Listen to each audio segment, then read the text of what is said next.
Learners, तो आज की क्लास में हमने अकाउंटिंग कन्वेंशंस करनी है। अकाउंटिंग कॉन्सेप्ट हम पिछली क्लास में लास्ट क्लास में कर चुके हैं। आप उस वीडियो को देख सकते हैं। उस वीडियो का लिंक इस वीडियो के नीचे आपको मिल जाएगा डिस्क्रिप्शन में। So let's start the topic. आज का जो टॉपिक है that is an accounting conventions.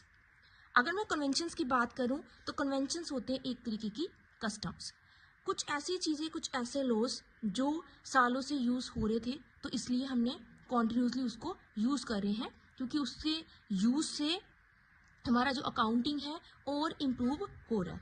तो अकाउंटिंग कन्वेंशन एक तरीके की कस्टम्स है जो फॉलो किए जा रही है इन अकाउंटेंसी। सो कौन कौन सी कन्वेंशंस हैं हम उसको डिस्कस करते हैं। तो फर्स्ट हमारी कन्वेंशन है फुल डिस्क्लोजर। अकाउंटिंग का मेन मोटिव जो होता है दैट इज कि हमने अपना अकाउंटिंग इंफॉर्मेशन प्रोवाइड करवाना है यूजर्स को, ताकि यूजर्स डिसीजन ले सके। जो फुल डिस्क्लोजर कन्वेंशन है उसका मानना यह है कि हमने अपनी कंपनी के बारे में फुल एंड फेयर इंफॉर्मेशन देनी है अपने यूजर्स को, ताकि यूजर्स जो है वो डिसीजन मेकिंग कर सके। It means full disclosure convention means हर तरीके की इंफॉर्मेशन फुल एंड फेयर हमने प्रोवाइड करवानी है यूजर को। फुल का मतलब सारी की सारी इंफॉर्मेशन, हर तरीके की इंफॉर्मेशन। फेयर का मतलब किसी भी तरीके की कोई पार्शियलिटी नहीं करनी है। इसका मतलब जैसी इंफॉर्मेशन है वैसे ही प्रोवाइड करवानी। ये नहीं है कि प्रॉफिट को कम ज़्यादा कर दें, हम अपने हिसाब से चेंज कर दें। सो फुल डिस्क्लोजर मीन्स हर तरीके की इंफॉर्मेशन हमने यूजर को देनी है ताकि यूजर डिसीजन मेकिंग कर सके। सेकेंड कन्वेंशन मेरे पास आती है मटीरियलिटी। मटीरियलिटी का मतलब होता है इम्पोर्टेंट। सो ये जो मटीरियलिटी कन्वेंशन है that is an exception of full disclosure. Materiality का माना ये है कि सिर्फ वही इंफॉर्मेशन प्रोवाइड करवाओ जो हमारी यूजर के लिए इम्पोर्टेंट है। सारी इंफॉर्मेशन प्रोवाइड करवाने की जरूरत नहीं, सिर्फ इम्पोर्टेंट इंफॉर्मेशन ही हम प्रोवाइड करवाएंगे। हमारे अकाउंट्स में या हमारे बिजनेस में बहुत सारी स्मॉल आइटम्स होते हैं। फॉर एग्जाम्पल हमारे पास पेंसिल है, जो और भी हमारे पास एसिड्स हैं जैसे स्टेपलर है।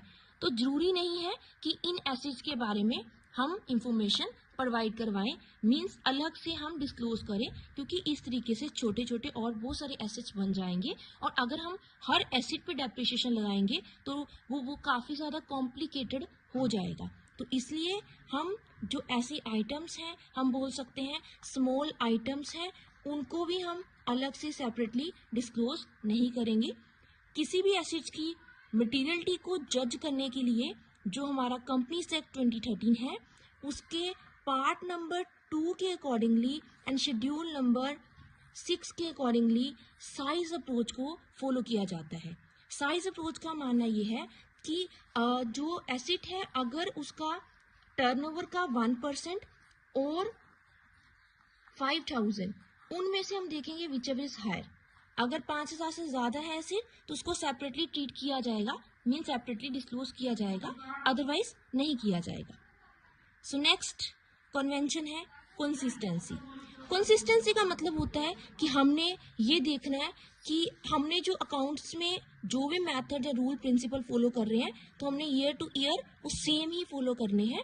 उसका कारण क्या है, ताकि हम फ्यूचर में कंपैरिजन कर सकें। अगर हम हर साल अलग मेथड यूज करेंगे तो कंपैरिजन करना पॉसिबल नहीं है। फॉर एग्जांपल अगर हम डेप्रिसिएशन निकालने के लिए फर्स्ट टाइम और स्ट्रेट लाइन मेथड यूज कर रहे हैं तो हमें नेक्स्ट ईयर्स में भी स्ट्रेट लाइन ही यूज करना चाहिए ताकि कंपैरिजन हो सके।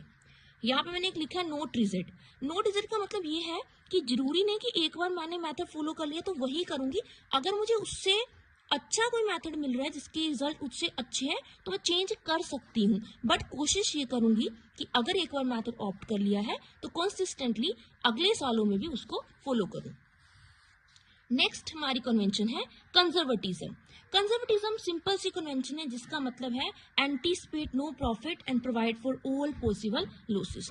इसको प्रूडेंस भी बोला जाता है। प्रूडेंस का मतलब होता है समझदारी, और समझदारी इस चीज में है कि हम आने वाले लॉसेस को, खतरों को, थ्रेट्स को तो एंटीसिपेट कर लें, बट प्रॉफिट्स को एंटीसिपेट ना करें। इनकम जब होगी देखा जाएगा, बट एक्सपेंसेस का पहले से ही हमें उसके लिए रेडी रहना पड़ता है, लॉसेस के लिए पहले से ही रेडी रहना पड़ता है। यहाँ पे मैंने लिखा है early recognition of expenses and let recognition of income. इसका अगर मैं इफेक्ट बोलूँ तो इसका इफेक्ट ये पड़ता है कि हमारे जो एसेट है उसका अंडर वैल्यूशन हो जाता है और जो लाइबिलिटीज है वो ओवर वैल्यूड रहती है हमारी इस कन्वेंशन की वजह से।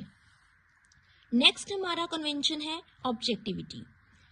ऑब्जेक्टिविटी का मतलब ये है कि जो भी हम अकाउंटिंग इंफॉर्मेशन प्रोवाइड करवाएंगे, अकाउंटिंग ट्रांजैक्शन रिकॉर्ड करेंगे, वो वही ट्रांजैक्शन रिकॉर्ड करेंगे जिसके एविडेंस हमारे पास है, ताकि वो जो ट्रांजैक्शन है वो वेरीफाइड रहे कि हमने कुछ भी गलत अपने तरीके से नहीं डाल दिया है, जो एक्चुअल चीज़ें हैं वही हमने रिकॉर्ड करी है।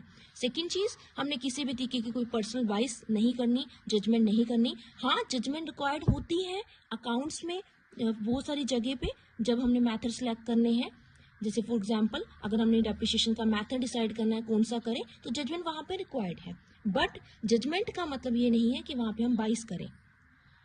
सो ऑब्जेक्टिविटी मीन्स हमने एविडेंस का यूज करना है जब अकाउंटिंग ट्रांजेक्शन्स को रिकॉर्ड करेंगे। नेक्स्ट कन्वेंशन मेरे पास है कंपैरेबिलिटी।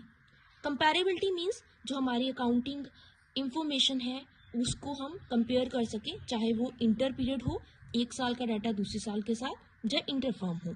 और कंपैरेबिलिटी तभी पॉसिबल है अगर हम कंसिस्टेंसी की कन्वेंशन को फॉलो करते हैं। सो ये हमारा टॉपिक था। Thank you so much for watching the video. आप कमेंट कर सकते हैं अगर आपको कोई डाउट है, अगर कोई और टॉपिक की वीडियो चाहिए तब भी आप कमेंट कर सकते हैं। Thank you.